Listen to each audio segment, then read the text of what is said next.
নমস্কার বন্ধুরা, পম্পার পাঁচমিশালি চ্যানেলে তোমাদের সকলকে স্বাগত। বন্ধুরা, আজকে ছাদে এসেছি। এখন দেখো ড্রাগনগুলো দেখো, এখন পেকে পুরো লাল হয়ে গেছে। এই ড্রাগন দিয়ে একটা রেসিপি বানাবো, তো দেখতে থাকো ভিডিওটা পুরো। আর রেসিপিটা কেমন হলো সেটা জানিও কিন্তু। তো বন্ধুরা, এখন আমাদের আর কারোর জানতে বাকি নেই যে ড্রাগনের উপকারিতা।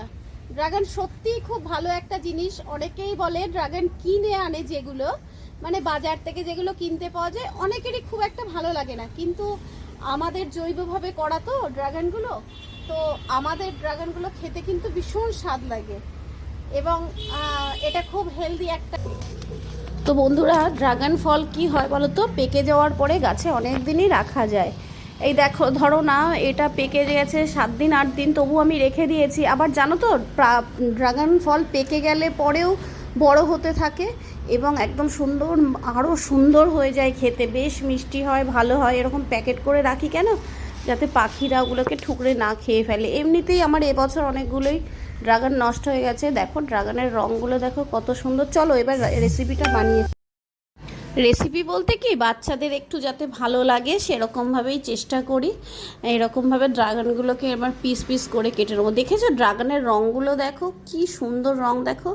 থালার মধ্যে এক এক ফোঁটা, ছুরিতে এক এক ফোঁটা লাগছে। মানে রঙটা মনে হচ্ছে যেন কি একটা রং করে দিয়ে গেছে। এত ডিপ রং আমার ড্রাগনের হয় না। আর খেতে খুব, সত্যিই খুব সুন্দর গো। আমি বারবার অনেককেই বলি যে তোমরা কেনা ড্রাগন খেয়েছো, কি হয়েছে জানি না, কিন্তু আমাদের জৈবভাবে গাছে করা ড্রাগন কিন্তু ভীষণ স্বাদ হয়। আর জানি না টবে হলে পরে ছোট জায়গায় মানে কম মাটিতে হয় বলে আরেকটু স্বাদ বেশি হয় কি না, কিন্তু অত্যাধিকে তো এইভাবেই একটু ছেলেদের মনোরঞ্জন করার জন্য একটু পিস টিস করে করে দিই।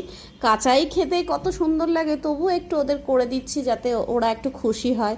ওরা সবসময় বলে ড্রাগন দিয়ে কিছু বানিয়ে দাও, কিছু বানিয়ে দাও, যার জন্যই এভাবে করা। জানো তো, এই কথাটা তোমাদের আগের বারও বলেছিলাম ড্রাগনের সময়, এবারও বলছি। আমার ছেলে প্রত্যেক বছর ড্রাগন যখন হয় তখন একটা কথাই বলে, মা তুমি সব গাছগুলো ফেলে দাও, দিয়ে সারা ছাদে একটু ড্রাগন লাগিয়ে দাও, আমাদের ড্রাগন আরও খেতে ভাল লাগে। মানে ড্রাগনটা তো অল্প দিন হয়, অল্প দিন বলতে মানে শীতের ড্রাগনটা হয় না, এই গরম আর বর্ষার সময়ই হয়। তো ওদের এতটাই পছন্দের, তো সবসময় বলে ড্রাগন গাছগুলোই তুমি বেশি করে বাড়িয়ে দাও। তো যাই হোক, প্রচণ্ড কাটা তো সারা ছাদ ভরে করা যায় না, যতটুকু যা 2-4টে গাছ রাখলে ভালো হয় সেভাবেই করি। তো ড্রাগনগুলো পিস পিস করে কেটে নিয়েছি। এবার ঘরে ছিল একটা আম, সেই আমটাকেও আমরা ছোট ছোট পিস করে কেটে নেব। এর আম কাটতে কাটতেই মনে পড়ে গেল, এই এই রেসিপিটা তোমরা কিন্তু একদম ব্রেকফাস্ট সময় এটা করতেই পারো। এখন তো ডাক্তাররা চারিধারেই বলছে যে সকালবেলা ফল খাও, সকালবেলা ফল খাও। আগে যেমন বলতো ভরা পেটে ফল খাও, এখন যেমন সবাই বলে সকালবেলা খালি পেটে ফল খাও।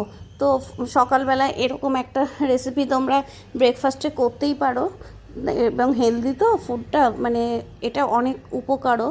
তো যার জন্য তোমরা এটা সকালবেলা খেতেই পারো। আমি বলছি না যে এটা বিকেলবেলা খেলে, দুপুরবেলা খেলে অসুবিধা হবে, তবে সকালবেলা ব্রেকফাস্টে এরকম রেসিপি তোমরা রাখতেই পারো, সেটা অনেক ভালো হবে।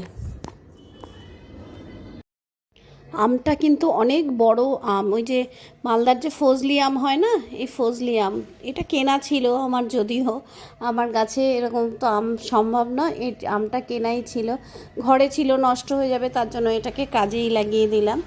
আর এত বড় আম তো, তো একটা আম পুরো লাগবে না, আটির সাইডটা রেখে দেবো, দুটো সাইড দিয়ে দেবো। রেসিপিটা সবসময় এরকম সফট সফট টাইপের ফল দিয়ে করলে ভীষণ ভালো খেতে লাগে। কারণ হচ্ছে কি বলো তো, কিছু ফল আছে না, যেমন পেয়ারা টেয়ারা, এগুলো খুব বীজ হয়, খচখচে খুব, তাতে কাটতে হয়।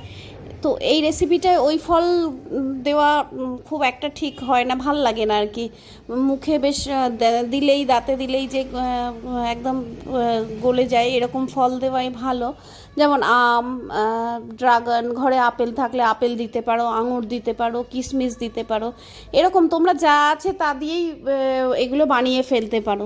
তো এভাবেই এখনকার বাচ্চাদের যেমন দেখো, ওদের যেমন কি চোখে লাগার ব্যাপারটাও চলে এসছে। কেনা খাবারগুলো এত সুন্দর সাজিয়ে ওদের সামনে দেওয়া হয় না, ওরা এগুলো যে, আর তারপরে টেস্টও অনেক রকম কিছুভাবে, বাজে জিনিস দিয়েও অনেক ভালো টেস্ট ওরা নিয়ে চলে আসে। তার জন্য বাচ্চাদের খুব দেখতে সুন্দরের ব্যাপারটাও চলে এসছে। যেসব বাচ্চারা ফল টল না খেতে চায়, এরকম সাজিয়ে গুজিয়ে দিলে হ্যাঁ, সেসব বাচ্চারাও দেখবে খুব ভালোভাবে খাবে। তো ফলটা ওদের খাওয়াতে হবে, এরমভাবে বুদ্ধি করে খাওয়াতে হবে। আর বাচ্চাদের থেকে তো মাদের বেশি বুদ্ধিমান এখন হতেই হবে, কারণ এখন বাচ্চারা অনেক কিছু জানে। হ্যাঁ, তাদের থেকে একটু বুদ্ধি খাটিয়ে খাটিয়ে বেশি বুদ্ধি বের করে এরমভাবে কিছু রেসিপি বানিয়ে দিলে ওরা সেটা সুন্দরভাবে খায়, যার জন্য আমাদের এগুলোকে করতেই হয়। যাই হোক, কথায় কথায় ড্রাগনগুলো আর আমগুলো ছোট ছোট পিস করে কেটে নিয়েছি। এই রকমভাবে পিসগুলো করে একটু রেখে দেওয়ার পরে এবার আমরা কি করব, ঘরে কিছু খেজুর ছিল, ওই পুজো টুজো দেওয়ার খেজুর, সেগুলোকেও নিয়ে নিলাম, সেগুলোকেও কাজে লাগিয়ে দেবো। এবার ঘরে কিছুটা গুঁড়ো দুধ ছিল, জলটা হালকা উষ্ণ একটু গরম মতন করে এই দুধটা গুলে নিলাম। যদিও এই দুধটা আলাদা করে বাটিতে গুলে নিলে হয়তো ভালো হতো, তো আমার সময় কম ছিল, তো এইভাবেই আমি উষ্ণ জলটা মধ্যে এই দুধটা, ঘরের গুঁড়ো দুধটা নষ্ট হয়ে যাচ্ছিলো বলে এটা তাড়াতাড়ি কাজে লাগালাম। এটা কাজে না লাগালে হয়তো বর্ষার সময় আর এটা নষ্টই হয়ে যেত। তো যাই হোক, এইভাবেই আমি গুলে গুলে গুঁড়ো দুধটা নিয়ে নিলাম। এবার দিয়ে দিলাম, ঘরে কিছু মিছরি ছিল, মিছরিগুলো দিয়ে দিলাম।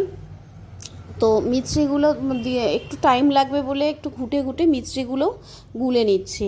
হ্যাঁ, তারপরে এবার দেখো, ওই যে কাস্টার্ড আছে না, এটা কিন্তু আঁচটা জ্বলছে না, আঁচটা কিন্তু বন্ধ করে দেওয়া আছে। আঁচ জ্বললে পরে এভাবে দেওয়া যায় না। কাস্টার্ড পাউডার সবসময় আলাদা বাটিতে গুলে দিতে হয়। যারা আমার আগের ভিডিও দেখেছো তারা দেখে থাকবে যে কাস্টার্ড পাউডারটা কিন্তু সবসময় আলাদা করেই গুলে নিতে হয়।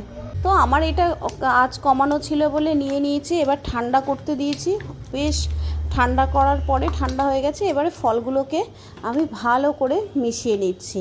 ভালো করে মিশিয়ে নেওয়ার পরে এটাকে ফ্রিজে রাখতে হবে। তো আমি এটা কি করব, এটাকে বাটিতে ঢেলে নিচ্ছি।